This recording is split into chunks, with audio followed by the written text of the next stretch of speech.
নমস্কার, আমি আপনাদের জয়দেব শাস্ত্রী। আজকে আমি জানাবো কখন আপনি ধনী হতে পারেন। রাশিচক্রের দ্বিতীয় ভাবে দ্বিতীয় পতির অবস্থান বা দৃষ্টি থাকলে আপনার ধনী হওয়ার সম্ভাবনা থাকে। লগ্নে দ্বিতীয়, একাদশ বা দ্বিতীয় এবং একাদশ পতির মধ্যে শুভ যোগাযোগ তৈরি হলে তা আর্থিক দিক থেকে খুবই শুভ। ধনী হতে কে না চায়? জ্যোতিষশাস্ত্র অনুযায়ী রাশিচক্রে কিছু নির্দিষ্ট গ্রহর অবস্থান তথা গ্রহ যোগ থাকলে জাতক বা জাতিকা ধনী হতে পারে। রাশিচক্রের গ্রহ অবস্থান অনুযায়ী আপনি কখন ধনী হতে পারেন, আজ আমি জয়দেব শাস্ত্রী আপনাদের সাথে শেয়ার করব। ধনী হওয়ার ব্যাপারটা কি, মজাটা কি, চক্রটা কি, লুকিয়ে আছে কোথায়?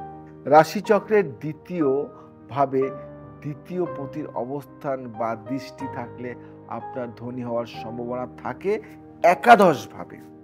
একাদশ পতির অবস্থান তথা দৃষ্টি দ্বিতীয়, একাদশ, দশম ভাবে শুভ বৃহস্পতি, শুক্র বা শুভ শনির যোগাযোগে ধন লাভের সাহায্য করে। লগ্নে দ্বিতীয়, একাদশ বা দ্বিতীয় এবং একাদশ পতির মধ্যে শুভ যোগাযোগ তৈরি হলে তা আর্থিক দিক থেকে খুবই শুভ।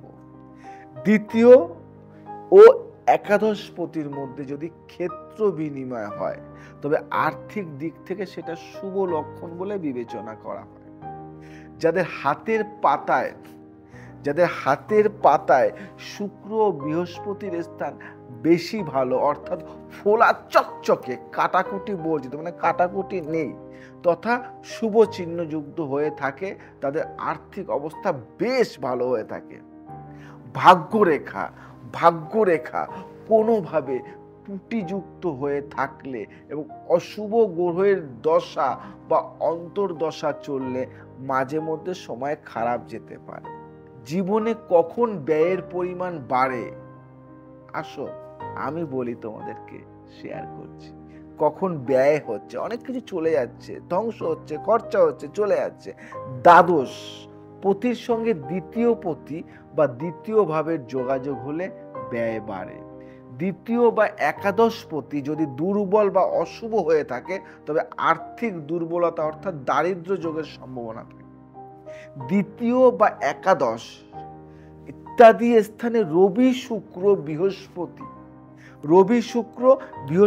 শুক্র রাহু বৃহস্পতি এবং রাহু শুক্রের যোগ সৃষ্টি হলে দরিদ্র যোগের সৃষ্টি হয়ে থাকে।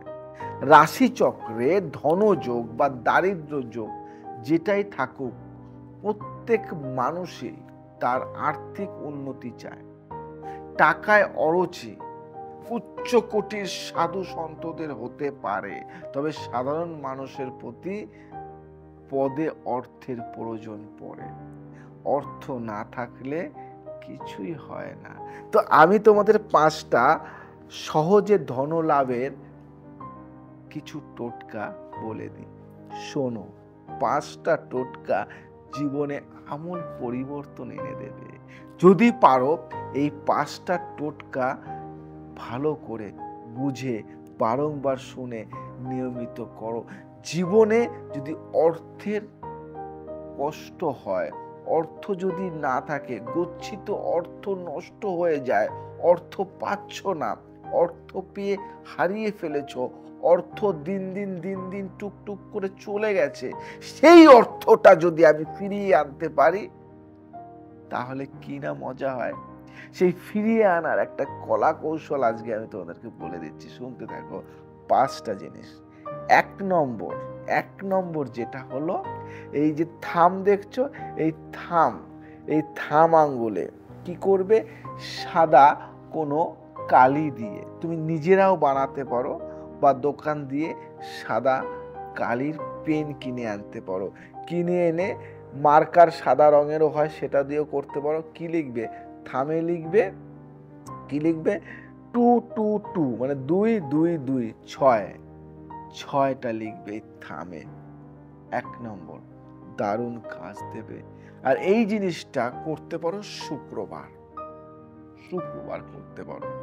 এবং এই থামে যেমন এই নামটা লিখলে তোমার বাড়ির কোনো পুরনো বট গাছের পাতায় 222 এটা লিখে ওখান থেকে জলে ভাসিয়ে দাও। এই ক্রিয়াটা করো, 1 নম্বর ক্রিয়া, দারুণ অর্থ লাভ। 2 নম্বর ক্রিয়া যেটা বলবো সেটা হলো বৃহস্পতিবার দিনে যে বৃহস্পতির যে আঙুলটি আছে এই আঙুলটিতে কি লিখবে তুমি? 111 এই সংখ্যাটি তুমি লিখতে পারো। 111 এই সংখ্যাটি লিখতে পারো। লিখে তুমি কি করবে? কুমড়ো নেবে, কুমড়ো, সেই কুমড়োতে 111 এই সংখ্যাটি লিখে কোনো গরিবকে দান করে দাও। 3 নম্বর, এই যে এই আঙুলটি, এটাকে বলে শনির আঙুল। কোনো কালো কালি দিয়ে এই আঙুলে লিখবে 2222, মানে 224 224, মানে 448 এই সংখ্যাটি লিখবে।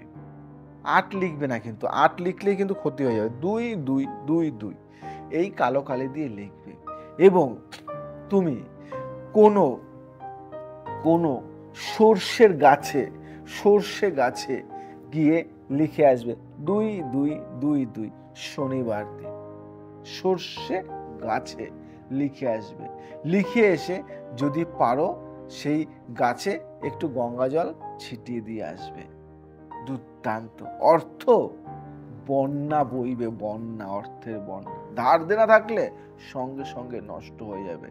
এই কাজটা করো, দারুণ রেজাল্ট পাবে, অসাধারণ রেজাল্ট পাবে। 4 নম্বর, এই রবির আঙুল, রিং ফিঙ্গার, এখানে কি লিখবে? এখানে লিখবে 10, মানে এটা একবারই লিখবে, 1 টাইম লিখবে, 10 এটা লিখবে। কোনো নারকেল গাছে যাবে, নারকেল গাছে গিয়েও এই সংখ্যাটা লিখে আসবে। লিখে এসে ওই নারকেল গাছের গোড়ায় জাস্ট একটু চিনি দিয়ে আসবে। কাজটা করো, দুর্দান্ত রেজাল্ট পাবে, যে রেজাল্ট ভাবতেও পারবে না, জীবনে আমূল পরিবর্তন এনে দেবে তোমাদের।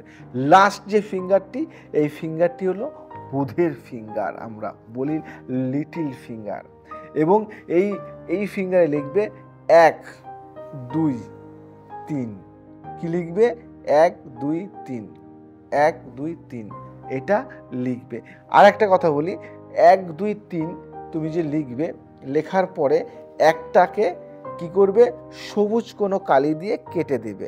1 2 3 লিখে একটাকে সবুজ কোনো কালি দিয়ে কেটে লিখবে। 3 আর 2 যেন থাকে। ঠিক সেম কলা গাছে গিয়ে লিখবে 1 2 3, একটাকে কোনো সবুজ কালি দিয়ে কেটে দেবে এবং ওখানে গিয়ে জাস্ট কি করবে? একটু গঙ্গা জল বা একটু গোলাপ জল ছিটিয়ে দেবে। দুর্দান্ত রেজাল্ট পাবে, দুর্দান্ত। ঠিক এই যে কবজি, এই কবজিতে লিখবে 17 এটা লিখবে। এবং তুমি কোনো তাল গাছে গিয়ে লিখে দেবে 17, যে কোনো দিন এটা তুমি লিখতে পারো। লিখে ওই তাল গাছে কি করবে? একটু গঙ্গা জল, গোলাপ জল বা নারকেল জল জাস্ট ছিটিয়ে দিয়ে আসবে। যে কোনো 3টে একসাথে মিক্সড করেও করতে পারো, বা এমনি একটা করেও করতে পারো, বা যে কোনো একটা জল ছেটাতে পারো, হয় নারকেল জল, নাহলে গোলাপ জল, নাহলে তোমাদের সিম্পল গঙ্গা জল বা কলের জল দিয়েও করতে পারো। করো, দুর্দান্ত রেজাল্ট পাবে। এমন রেজাল্ট পাবে যে অর্থ সংকট, অর্থর ধার দেনা থেকে মুক্তি হবে। দারুণ। এটা করো, করার পরে কমেন্ট করে বলবে, দাদা আমি করেছিলাম, তোমার কথা শুনে ফল পেয়েছি। যদি ফল না পাও আমাকে জানিও। নিয়ম করে করবে, বেশি না, 3 মাস 90 দিনের মধ্যে যদি ভালো কিছু রেজাল্ট না পাও আমায় বলবে। নমস্কার।